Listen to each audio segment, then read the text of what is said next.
seen it all, been through it all, yo. You know what I'm saying? You know, right now, those motherfuckers real. What's up, everybody? This is Aquil Ali, and this is Grindstone for Life reading live on Facebook Live. Come on, everybody, log on and let's get started. Right here on the Hood station and the Aquil Ali channel on Facebook, YouTube, and 20 other networks. The streets outside the club welcome Cool C and his entourage with open arms. His entourage knew they escaped an ass whipping at the least. The revelation about the marked money and the erratic behavior of their once beloved rap star left them feeling helpless, staring at the end of an era, not to mention their long overdue paychecks. That blood money is what brought their freedom without harm inside the grindstone. Tossed on their heads was a small price to pay compared to what they could have thought they out of work security detail.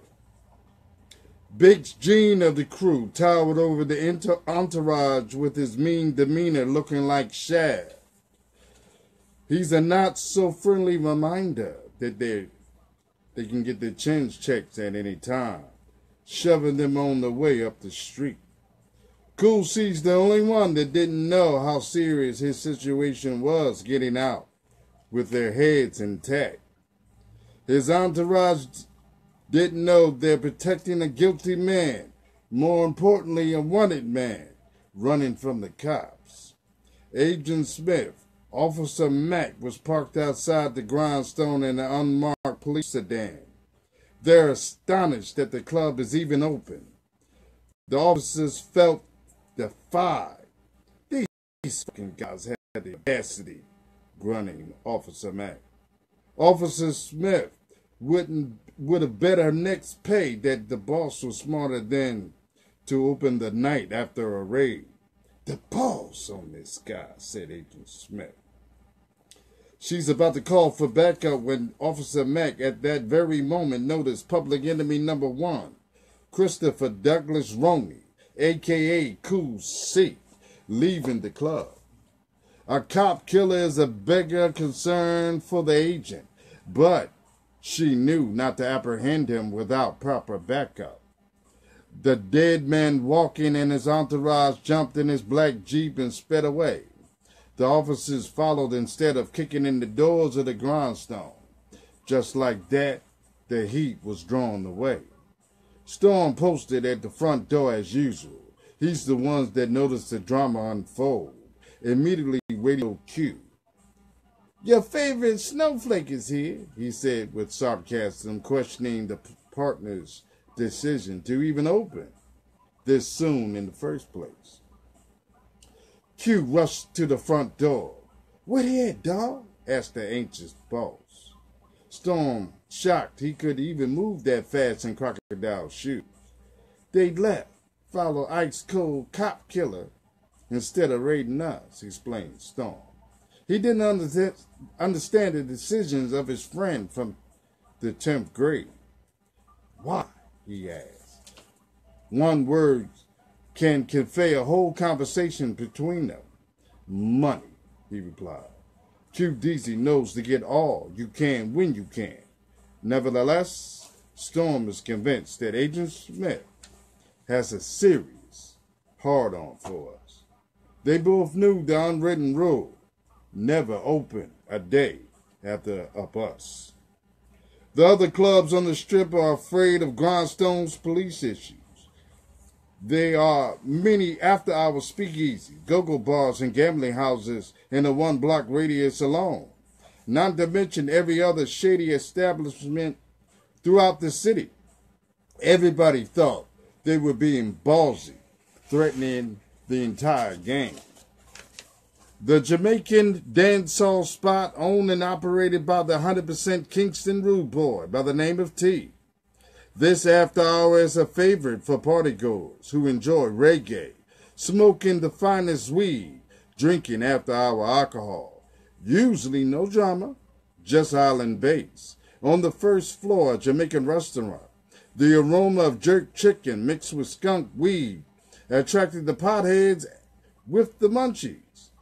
The transformed basement was a cute Caribbean decor, large enough to hold 200 party people grinding against the wall. They're known to draw large crowds on the weekends. Half of the people in the line couldn't even get in. Those that did swapped places with the overheated partygoers. Summer nights are brutal from the heat, secondhand marijuana smoke, while the selector plays the hardest hitting jungle beats to sweat, party, and grind to. Now, the dancehall freaks whine and grind better than the hoes down the street. They only lock horns with go-go girls if they're tricking on the same dude, judging each other on how to do the same thing. One asking for money up front, the other knows her trick's name. Both fucking to get paid. The green out of the dancing tricks that's stealing the breadwinners from their beds. The exotic dancers envious of their normal lives and real jobs. Every one of them wearing sexy see-through outfits trying to catch the same John, battling for his attention. The go-go girls just loves his money. The jobless freaks love guys with money, saving their men from the late-night heist called go-go.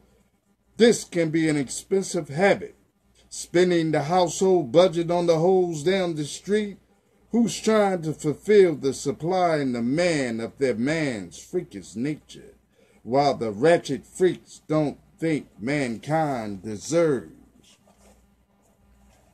the effort. Under black lights, fooling suckers with the ability of glamour, dancing all night, keeping the bodies tight, showcasing their secret figures on stage, popping and gyrating, all in effort to please a man. What's so enticing about these loose women? Speculated by every woman that passed by. It was quickly becoming a known fact. If you were caught coming out the grindstone by your mate or family member, you were instantly labeled as a prostitute. Judgmental 9-to-5 freaks proudly worked for minimum wage, jealous of the fact they didn't have the kind of body to really get paid. The hard-working women wished they could play with their husband's pricks all night long. The go-go's girls did it for them, tax-free. Bitch, you're welcome, were sentiments from the heart. It's better he's getting a $5 lap dance than a gold digger taking all your man's money. Gold digging freaks battle relentlessly for men's pockets too, slinging pussy out of both pants legs to get their rents, car notes, and salon visits paid for. That bitch don't care, spending all this money, acting like a good girl until the big bucks. How disrespectful are these bitches, said the wise, discovering she's been driving their man's vehicle, making him hide his wedding ring, acting like this shit's personal, playing daddy to their kids while dodging child support for his own. They make your man leave your ass so he can pay her bills better. Good advice from a wise hoe. Now, a gold digger has a one-track mind, while the streetwalkers on the track all the time. They didn't have time to talk and grind and dance. Wham, bam, thank you, ma'am, will do. Serving quickies in dark alleyways, back seats in cars, all by the hour motels like the Blue Moon. Pimps want high volumes, quick turnover profits, working the tracks under the bridges at 52nd and Jefferson Street were common sights in the summer. But when the hawk of the winter hits, they come in out the cold. The streetwalker, with dance skills, blends well inside a warm club like the Grindstone, offering emotionless sex equivalent to a hand job you can do yourself. Where's the motivation when the pimp gets all the money? having hookers turning tricks like they dead inside. They battled with the go-go girls attempting to trick for $30 for a lap fuck. Damaging the going rates for the sexual favors, these offenses are often being reported to the crew by Jazzy or other squad members after the squad trashed their asses in the dreaded back room. The dressing room is where everything goes down. Exposing outsiders who want to do harm to the Grindstone or its crew is the squad's oath, pledging to live by a code. Never ruin the mood is the #1 rule. Pulling violators to the side, straight back to the dressing room, where all the beefs are settled. Trying not to disturb the party going on downstairs, or vice versa. Fuck your man better. He wouldn't have to pay me, often said during girl fights. They throw them bows, but because they couldn't handle the truth. Shot fired to the ego, discovering their man's car outside of a go-go spot. Maybe niggas ain't shit at the Grindstone. Housewives despise dancers like salt to a wound.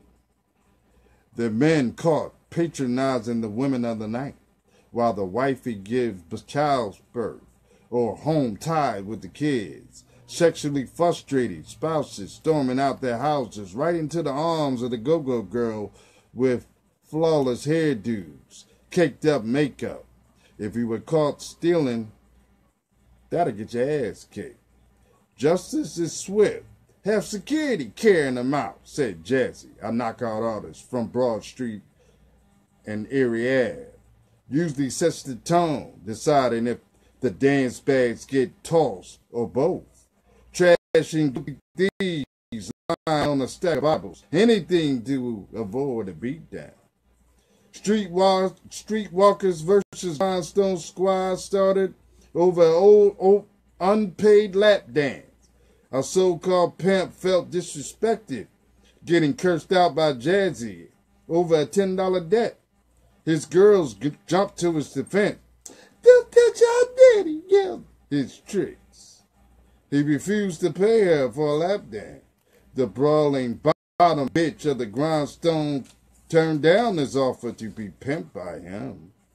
She's already being pimped by the nose candy habit. The offended dancer blamed the refusal on having to take care of 4 kids, but the addiction already had her on the contract. In her angered rage, she socked the pimp in a condescending mouth. His bitches leaped on her back. They better react or face the beating themselves for not protecting their pimp.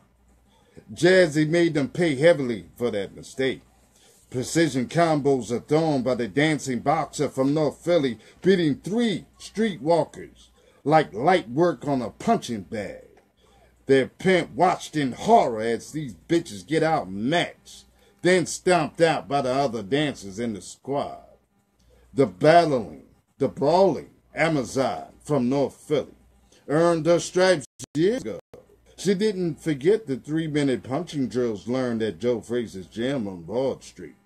The body blows worked well on the malnourished toes. The Amazon sold all her wolf tickets. She proved his harem couldn't protect their king. His pride couldn't let it go. He kept promising veiled threats and broken gangster promises. His critical mistake trying to pimp smack an Amazon got his ass knocked out with a hook to the body, uppercut to the chin, while security broke up the scuffle like an impartial referee. There's no need to stop a fight. He got KO'd for a $10 debt, free-falling toward the stage, knocking his front teeth out. Meanwhile, 1 block down on Master Street was the Cherokee, a former religious banquet hall with a larger stage. It could easily hold 1,500 patrons. The sheer numbers used to cloak the actions of horny men, dancers who would get groped and raped without security even knowing it, until it was too late.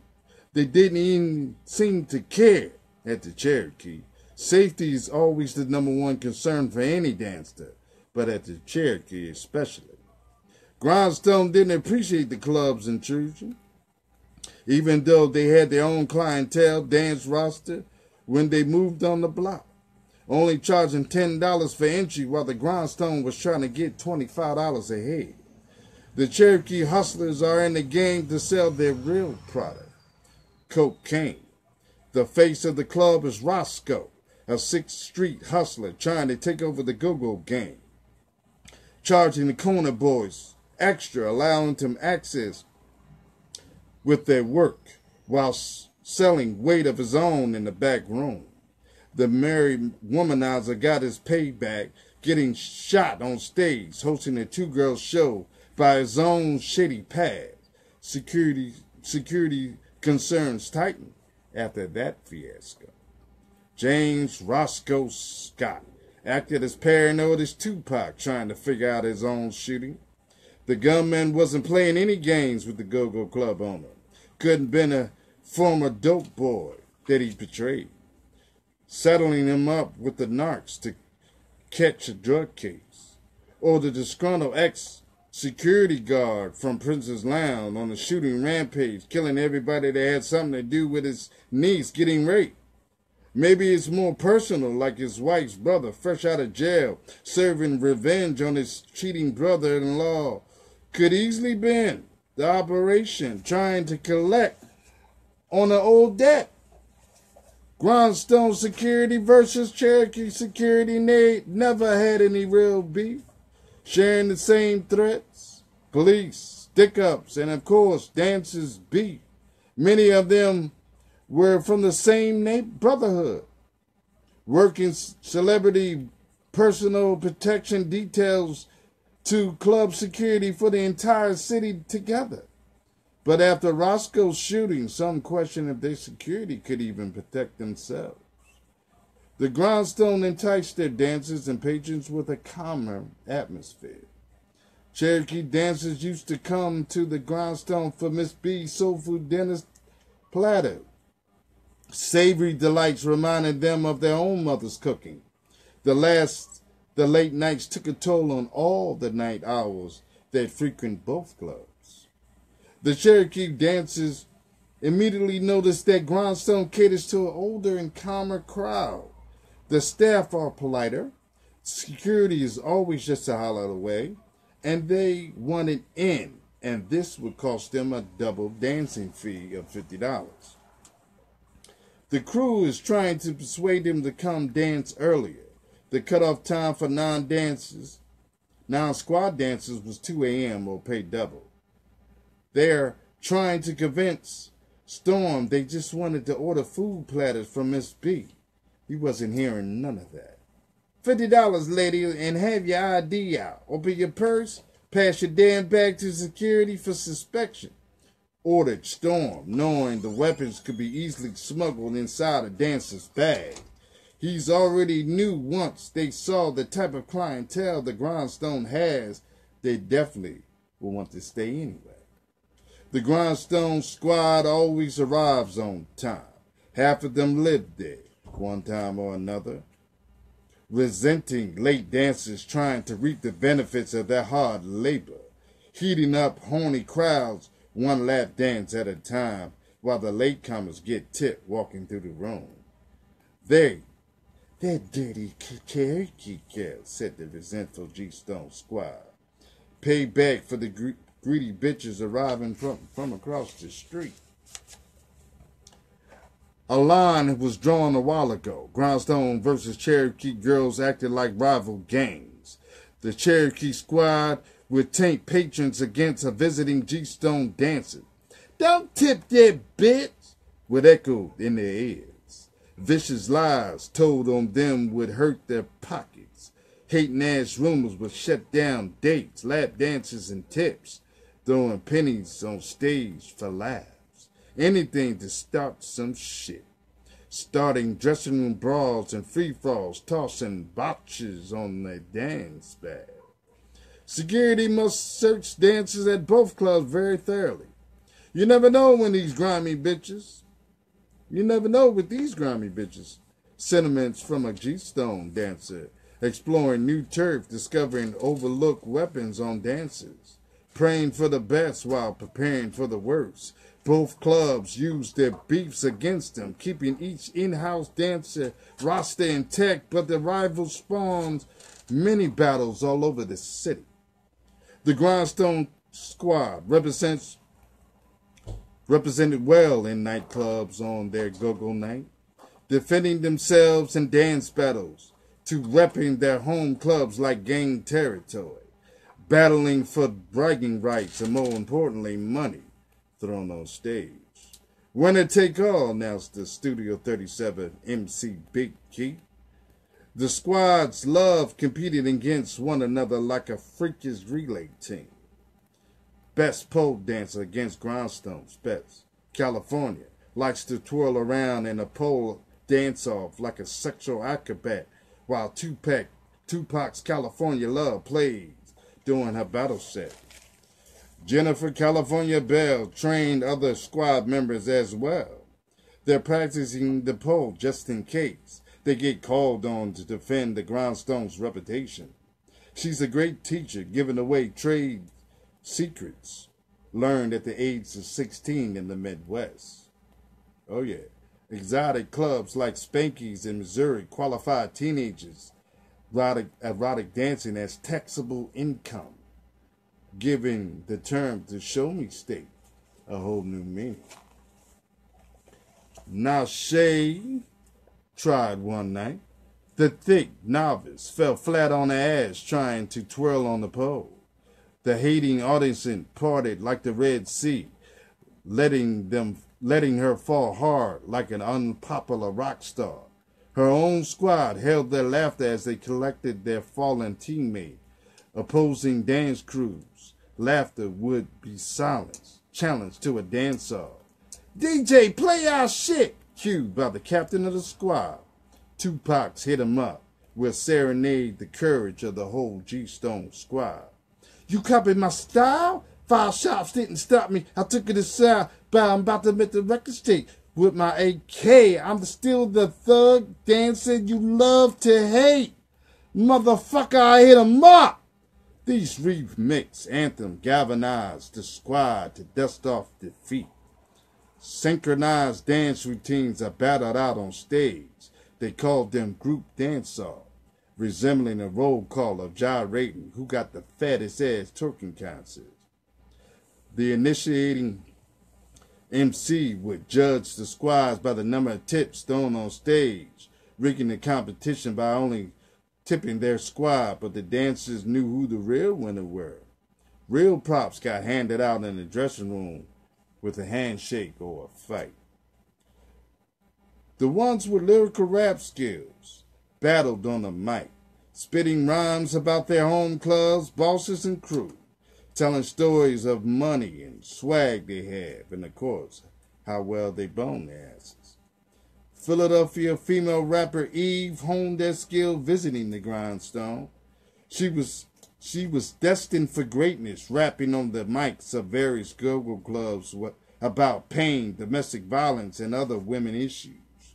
The crew remembers the Grammy Award-winning Rough Rider artist back then, Eve Big Country, to bless the man. Their fondest memory of a rap battle between Jazzy and Eve. They had an epic heated cipher that lasted 30 minutes. Eve repping Uptown, part of the city. Jazzy repping the Grindstone. Witness saw 2 Amazon battle verse for verse. Both represented Philly to the fullest. Eve, a rapping exotic dancer, didn't worry about tricking with dudes, illicit drug use, or being the best dancer on stage. The 18-year-old caramel-complected small breast rapping dancer with a nice ass didn't care for G-strings and small tips. She came for the mic. Hip-hop is her only fetish. Eve Jeffers was fresh out of Martin Luther King High School when she started dancing. The brothers around the way were sad to see the sister out of guard, but her plan was clear.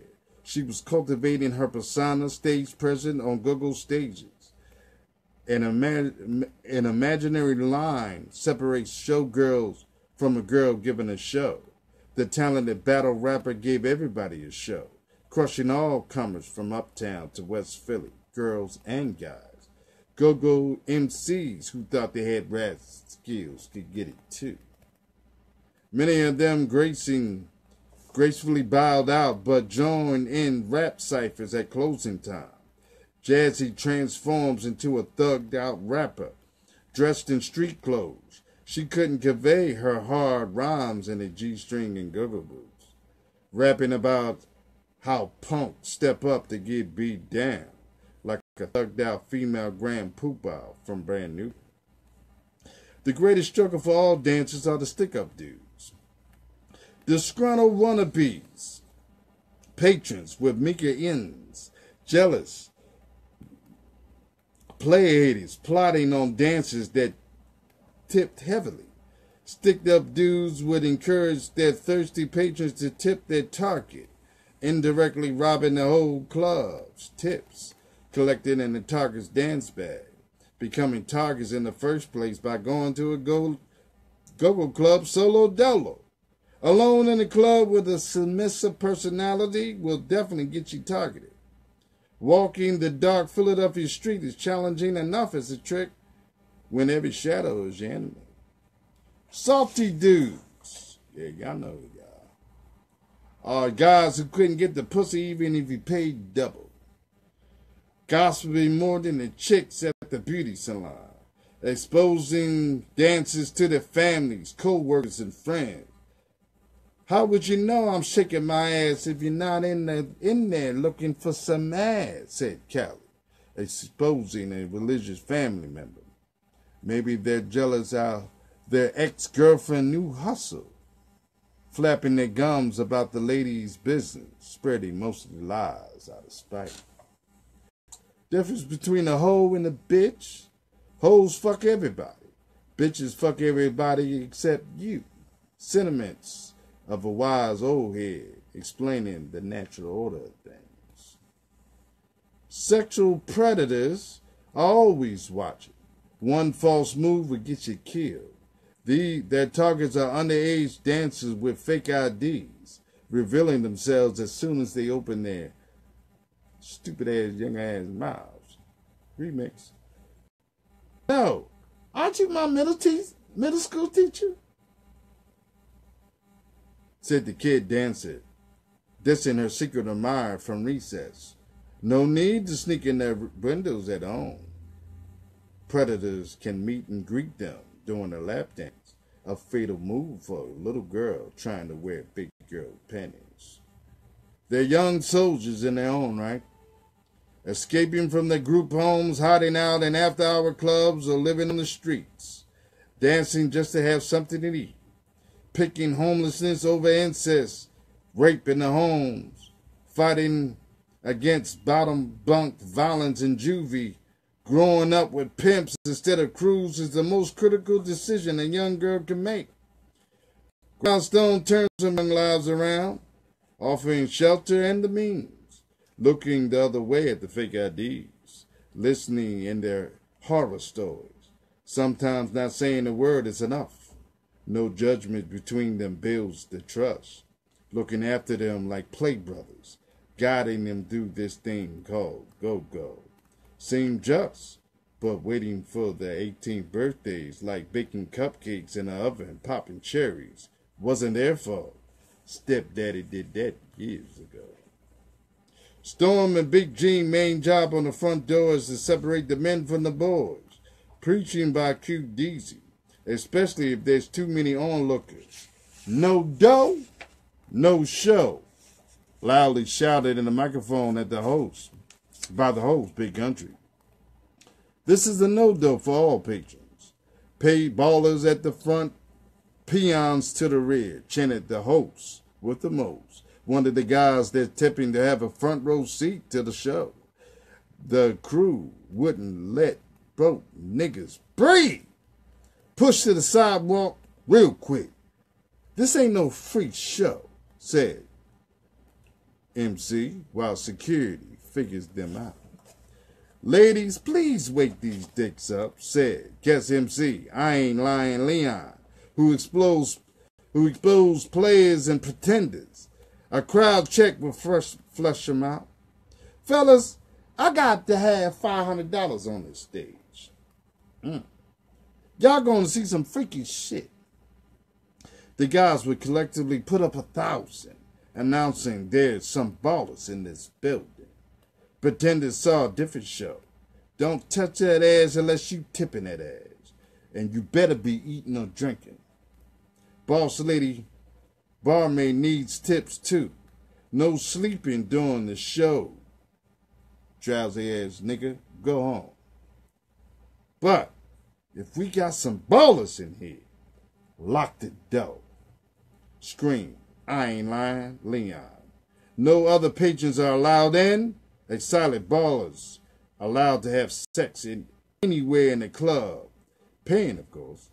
Under dim lights at clubs like Night on Broadway with MC Butter. Locked door Freakfest events are an eerie surprise to a newfangled patron or dancer. If you didn't know, you know now.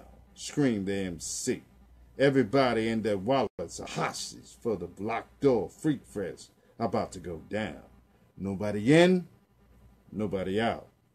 Mug ducks shine during locked door events. They don't need spotlights.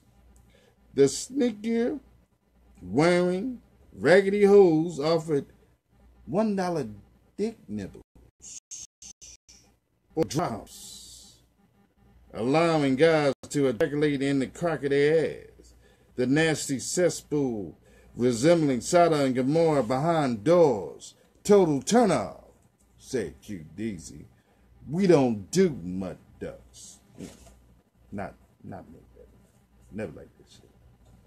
Grindstone traded one locked door event for Players Ball without hesitation. Now, Player Ball at the Grindstone are legendary in the hood. Blacktail magazine sponsored events with the talent search for new erotic models, celebrity guest lists, and a dress code that's highly enforced. Only players dressed in crocodile shoes and fedora hats, driving fancy cars are allowed in. Let it be known, Grindstone is your second home, said the new host of the Grindstone, yours truly, Cute Daisy. They're performing water shows, two-girl shows, specialty shows of all kinds. The ladies at night are always ready to entertain and please their older, obedient crowd that's appreciating their efforts by hefty tips of $1,000 a night. Another threat would be the hat pimps, providing rides to New Jersey clubs for $30 each way. Realizing they're being pimped for a tank of gas, those who came up short suffer being stranded or raped on all the way back, taking the long way home, making quick stops at various tracks and speakeasies throughout New Jersey, pimped as a hostage just to get home. Dancers had to be fearless to travel out of town, traveling up and down 95. Some were cool, others was plain foul. Not our squad, said the concerned boss, forbidding many of them to ride with these fraudulent niggas, pimping hoes on the interstate, dumping good freak bitches in the trash. And that's chapter 5. Let it be known, you can get this. Got 12 chapters of some of the secrets behind the scenes of what my homegirls and my squad went through in this thing called Go-Go. So let it be known, Mike, you know what it is. Danny Dang, you know what it is. That's the life that this thing is. So thanks for listening, and please, y'all, check me out, man. Pick up that thing. It's at Amazon. Create space for $16.99. You can get this thing just like that. A brick in your hand, baby. That's what this is. If you one of those tech cats got a little Kindle, get it with the Kindle. Don't do it on your cell phone now. If you have a Kindle, then by all means, download the Kindle for $4.99. It comes out beautifully. For those who did buy it on the phone, having little problems, all you have to do is call Kindle. They'll reset it and work it out for you. iPhone people, y'all know y'all good. So Thanks for listening. God bless. Hope you cop that.